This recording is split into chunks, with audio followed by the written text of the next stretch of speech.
पानी नहीं लाए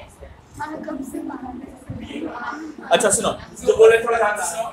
सेंटर ऑफ मास में लास्ट क्लास हम लोग किए थे कि for any discrete system the centre of mass is found out by this method. Centre of mass of x coordinate of the center of mass is summation mi xi by summation mi and y coordinate of center of mass is summation mi y by summation mi। इसका मतलब क्या है? What is centre of मास? कौन बता पाएगा मुझे? सागर, centre of मास क्या होता है? यहाँ पे मास का what is it? What is it? Centre of मास है क्या? Position. Center of mass is a position where the total mass of a body can be assumed to be concentrated, right?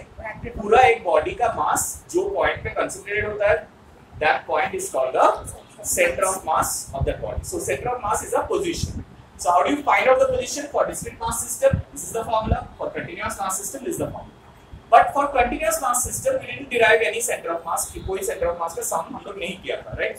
In discrete mass system we did the center of mass sum, right? But continuous mass system के लिए हम लोगों ने कोई center of mass का sum नहीं किया, question नहीं solve करना। So the first thing we will be doing today, एक center of mass का sum solve करेंगे on the basis of continuous mass system. So write this down. Center of mass with the heading center of mass of a uniform thin rod. Of uniform thin rod about thin rod of mass m and length l. So क्या है हम लोग के पास? एक thin rod है।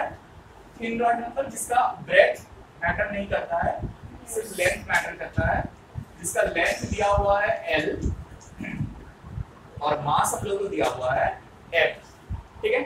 अब center of mass निकालने के लिए first thing हम लोग क्या करना पड़ेगा? What we need to do the first thing, center of mass एक position है ना, तो मतलब हम लोगों को ये mass distribution का भी position location create करना पड़ेगा। So we'll choose the x-axis along the same length and y-axis से from any one of its ends. So any one of the ends acts as a origin. Clear? Yes sir. अब हम लोगों को क्या use करना है formula? Integration of x to ये use कर सकते हैं क्या? ना, तो डिस्क्रीट है जो। सर हम क्लास ही नहीं किए जरा मुझे। इसीलिए बोल रहे हैं ये जो है ये क्यों नहीं यूज कर सकते हैं? बिकॉज दिस इज एप्लीकेबल जब एक एक अलग अलग पॉइंट मास दिया हुआ है। मतलब मान लो एक पॉइंट मास है m1, उसका कोऑर्डिनेट है x1, y2। दूसरा पॉइंट मास है m2, उसका कोऑर्डिनेट है m2, y2। सो इसीलिए वहां पर हम लोग को क्या करते हैं, ये वाला फॉर्मूला यूज करते हैं। लेकिन जब भी कंटीन्यूअस मास सिस्टम रहेगा, मतलब सब जगह में मास प्रेजेंट है, कोई पोजीशन स्पेसिफिक नहीं, तब हम लोगों को पहले एक छोटा सा पोर्शन कंसीडर करना पड़ेगा, ठीक है? Say we consider a small portion from where, from the origin to the position x। अब ये जो dx है, इसका मास कितना होगा बताओ? हाँ, क्योंकि हम लोगों को तो x dm करना है ना, x हम लोगों को मिल गया है, तो dm कितना होगा? How much will be the dm? वो भी तो निकालना है। कैसे निकालेंगे? Unitary method. n लेंथ के लिए मास कितना है? For length l mass is, so for unit length mass is, and for dx length mass is, this is dm। ये क्या है?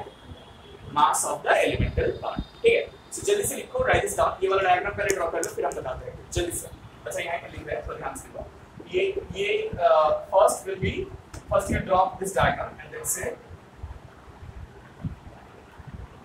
an elemental length dx is taken from taken at the distance x from one of its ends। फिर ये वाला लिखते हैं, mass of the elemental length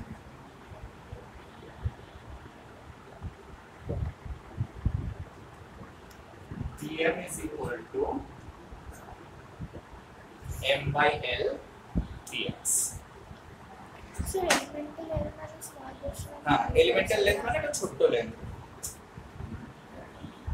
Formulation पढ़ा था.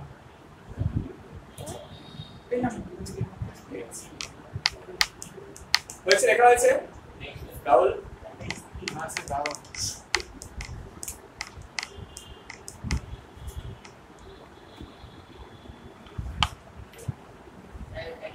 थोड़ा पानी का जुगाड़ करें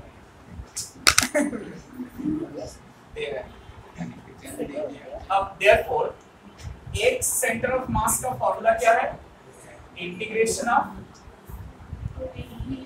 बाय इंटीग्रेशन ऑफ. अच्छा, ये इंटीग्रेशन ऑफ dm का मतलब क्या है बताओ तो? Small particles. Addition करोगे. Can I say it's the total mass? Total mass is Yes. m. Total Can I say this? हाँ हाँ. So this is nothing but the total mass. ये डिनोमिनेटर में ना always total mass होता है. ये भी सेम चीज हाँ total mass right. ये भी सेम चीज मिलता है. So इंटीग्रेशन डिनोमिनेटर वाला करने का कोई फायदा नहीं है. क्योंकि वो तो पता है ना हम लोगों को. तो बस डाल देंगे ना. सिर्फ न्यूमरेटर को इंटीग्रेट. अब न्यूमरेटर को कैसे इंटीग्रेट करेंगे?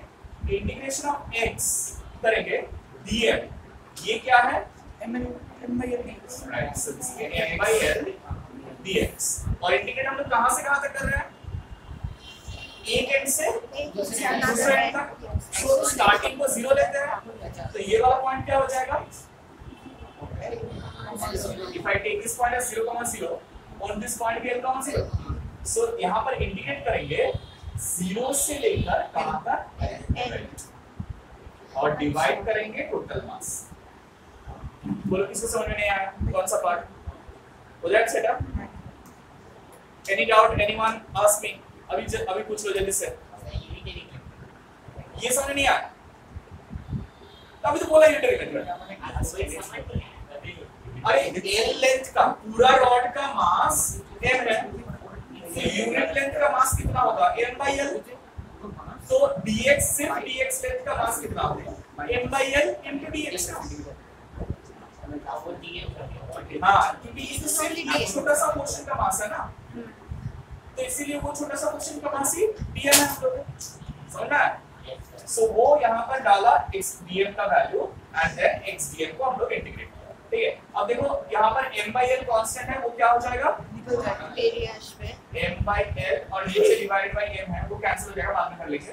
इंटीग्रेशन 0 to l माने x dx. सो x dx का इंटीग्रेशन क्या होगा? x square by 2.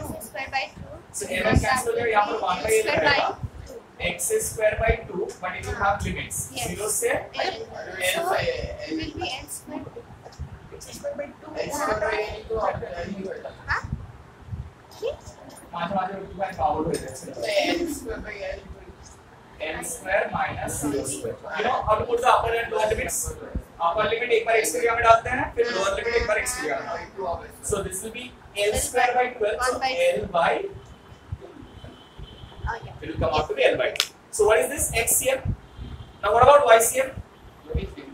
नहीं, ycm 0 होगा. Integration of y dm. y total mass करेंगे.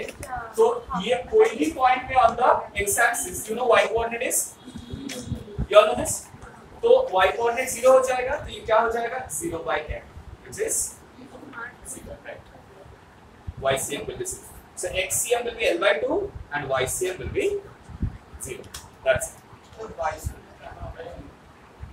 এই যে বললাম যে y axis কোনদিকে যাচ্ছে না আমরা থিন রড তো কোনো থিকনেস তো নেই ভাই থিকনেस तो नहीं प्लेट होता तो राइट अगर प्लेट होता तो हम लोग को नीचे से ऊपर भी इंटीग्रेट करना होता.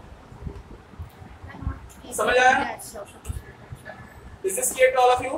कैसे कंटीन्यूअस मास सिस्टम के लिए किया जाता है? बट सर रॉड पे एप्लाई नहीं होता पानी का ना ऑब्वियसली तुम्हें y coordinate is symmetrically now तो सेंटर पे ही हो गया. So in general, for any symmetrical object and uniform object, the center of mass lies at its center.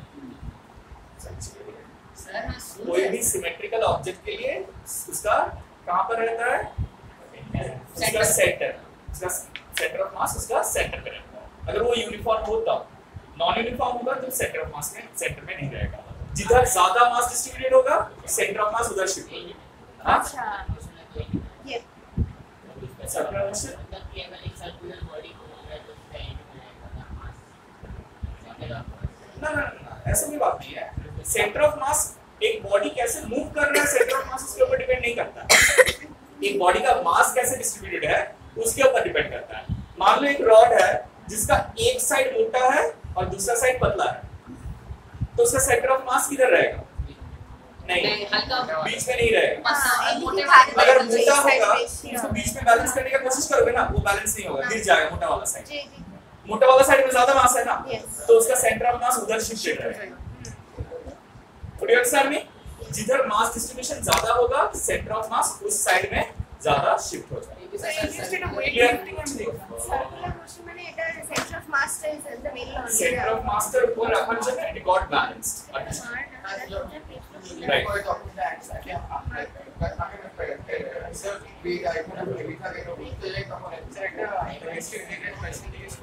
धीरे बोलो।